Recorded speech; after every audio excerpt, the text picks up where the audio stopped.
ইসলাম শাসনাধীন ভারতবর্ষে কিভাবে শ্রী শ্রী চৈতন্য মহাপ্রভু হরিনাম সংকীর্তনের প্রচার করেছিলেন এবং কিভাবে বিভিন্ন অলৌকিক ঘটনার সাক্ষী হয়েছিলেন, এই বিষয়ে আজকের ভিডিওতে আলোচনা করতে চলেছি।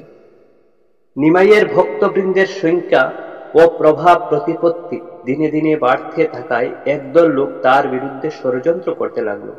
নবাবের নিযুক্ত কাজী তখন ছিলেন নবদ্বীপ ও তার পার্শ্ববর্তী অঞ্চলের বিচারক ও শাসনকর্তা। কিছু অসৎ লোক একদিন দল বেঁধে কাজীর কাছে গিয়ে অভিযোগ করল, নিমাই পণ্ডিতের অত্যাচারে নবদ্বীপে বাস করা তাদের পক্ষে অসম্ভব হয়ে উঠছে। দিন রাত হরিনামের জ্বালায় কান জ্বালাপালা হয়ে যাচ্ছে, রাতের ঘুম নষ্ট হয় তাদের। মুসলমানেরা বলল, নিমাই পণ্ডিতের কীর্তনের প্রবল আওয়াজে নামাজ পড়া অসম্ভব হয়ে উঠছে। আপনি যদি এর প্রতিকার না করেন তাহলে নবদ্বীপ ছেড়ে আমরা চলে যাব। এইসব নালিশে কাজী সাহেব খুব রেগে গেলেন। তিনি নিজে একদিন নবদ্বীপে এসে খোঁজখবর নিয়ে হুকুম জারি করলেন, আজ থেকে কেউ আর চিৎকার করে কীর্তন করতে পারবে না। কাজীর হুকুমে ভয় পেয়ে ভক্তরা নিমাইয়ের কাছে এসে সব কথা জানালো। নিমাই কিন্তু মোটেই তাতে ভয় না পেয়ে হাসতে হাসতে বললেন, তাহলে আজ সন্ধ্যায় বেশ ভালো করে নগর সংকীর্তনের আয়োজন করো। আজ এই কীর্তনের দল কাজীর বাড়িতে যাবে। ভক্তগণ সেই মতো ব্যবস্থা করলেন। আজ কাজীর নিষেধাজ্ঞা ভঙ্গ করে নগর সংকীর্তন বার করা হবে এবং এই কীর্তনের দল কাজীর বাড়ি পর্যন্ত যাবে। কাজী কি করে দমন করেন দেখা যাবে। চারিদিকে এই কথা ছড়িয়ে পড়ল। সন্ধ্যা হতেই শত শত মানুষ মশাল হাতে এসে উপস্থিত হলো। ভক্তরা ফুল করতাল সিঙ্গা বাজিয়ে কীর্তন শুরু করলেন। কীর্তনের শুভযাত্রা বার করা হয়েছিল শ্রীবাস অঙ্গন থেকে। ভক্তগণ ছাড়াও হাজার হাজার সাধারণ মানুষ এসে এই কীর্তন মিছিলে যোগ দিলেন। সকলের মুখেই এক কথা, ধর্মের উপর এই আঘাত তারা সহ্য করবে না। কাজীর অন্যায় আদেশ অমান্য করে হরিনামের মর্যাদা রক্ষা করতেই হবে তাদের। নিমাই এক অদ্ভুত বেশভূষা ধারণ করে দলবদ্ধভাবে রাজপথের উপর দিয়ে এগিয়ে যেতে লাগলেন। প্রথম দলে ছিলেন হরিদাস, দ্বিতীয় দলে অদ্বৈতাচার্য আর তৃতীয় দলে ছিলেন নিমাই ও নিতাই। সেই বিরাট কীর্তনের দল হরিনাম করতে করতে রাজপথের উপর যতই এগোতে লাগলো, ততই চারিদিক থেকে দলে দলে অসংখ্য লোক ছুটে এসে তাতে যোগ দিল। ক্রমে সেই কীর্তনের শুভযাত্রা পরিণত হলো এক বিশাল জনসমুদ্রে। কিন্তু কারো মনে কোনো প্রতিহিংসা নেই। অবশেষে সেই কীর্তনানন্দে মত্ত জনতা কাজীর বাড়ির সামনে উপস্থিত হলো। নিমাই কাজীর বাড়ির সামনে এসে কীর্তন বন্ধ করলেন। অসংখ্য নিরস্ত্র মানুষ দেশের শাসনকর্তার আইন ভঙ্গ করে এসেছে, কিন্তু কোনো বিক্ষোভ নেই, রাগ নেই, সকলেই স্তব্ধ হয়ে দাঁড়িয়ে আছে। এমন অহিংসা আইন বিরুদ্ধ অভিযান কাজী জীবনে কোনোদিন দেখেননি বা শুনেননি। ভয় পেয়ে কাজী অন্দরমহলে লুকিয়ে রইলেন। কাজীকে আশ্বাস দিয়ে ডেকে পাঠালেন নিমাই। কাজী ভয়ে ভয়ে এসে দাঁড়ালেন তার সামনে। নিমাইয়ের দেবপম কান্তি, মনোহর বেশ, ভাবাবিষ্ট চোখ দুটি দেখে ভয়ে বিস্মিত হয়ে আবির্ভূত হয়ে গেলেন কাজী সাহেব। মৃদু অনুযোগের সুরে শান্ত কণ্ঠে নিমাই বললেন, আমি তোমার বাড়িতে এলাম, আর তুমি কিনা দূরে লুকিয়ে রইলে। এ কোন ধরনের শিষ্টাচার কাজী সাহেব? কোনো রাগ নেই, ক্ষোভ নেই, প্রেম ভালোবাসার এই মধুর কথাগুলি শুনে বিগলিত হলো কাজীর অন্তর। তিনি নিমাইকে অভ্যর্থনা করে বসালেন, তারপর বললেন, ভাবলাম তুমি রেগে গেছ, সঙ্গে কাছে তোমার বিরাট জনতা, তাই তোমার সামনে না এসে ভয়ে লুকিয়েছিলাম। তাছাড়া তুমি হয়তো জানো না, একদিক দিয়ে তুমি আমার আপনজন।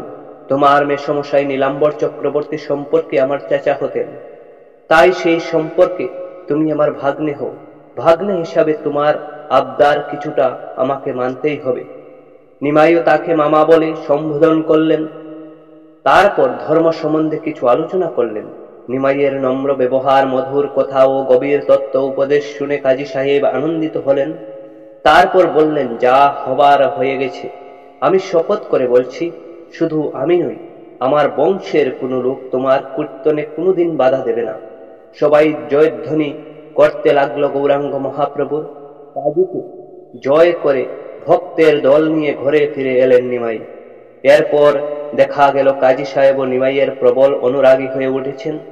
তিনি শুধু কীর্তনের বাধা দূর করলেন না, নবদ্বীপে গোহত্যা নিষিদ্ধ করলেন। কাজীর দেখা দেখি অনেক মুসলমানও নিমাইয়ের অনুরাগী হয়ে উঠলেন। সেদিন অন্য দিনকার মতোই শ্রীবাস গৃহপ্রাঙ্গণে নাম কীর্তনে ডুবেছিলেন। নিমাই সকলের মাঝে ভাবাবিষ্ট হয়েই বসে আছেন।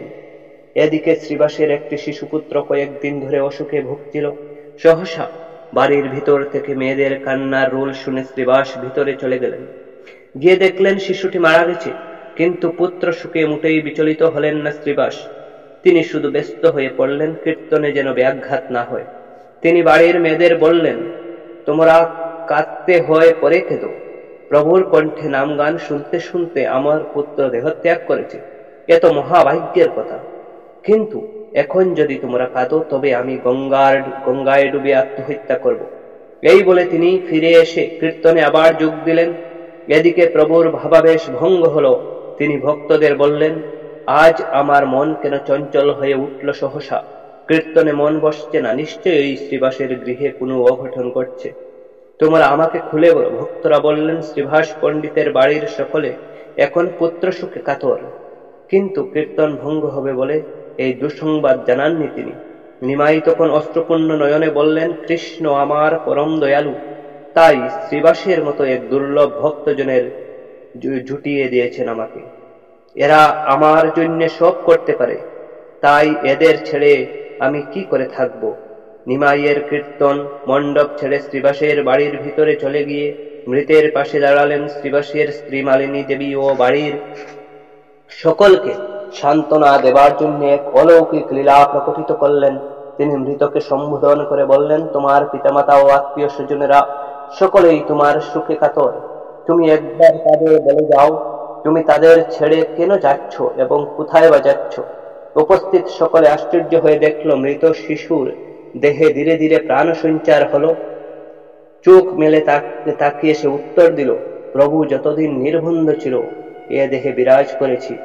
শ্রীবাস পণ্ডিতের পুত্র রূপে অনেক ভোগ করেছি, এবার সে ভোগ শেষ হয় এ দেহ ছেড়ে নতুন জায়গায় নিচ্ছি। কার সঙ্গে আমার কোনো সম্বন্ধ নেই।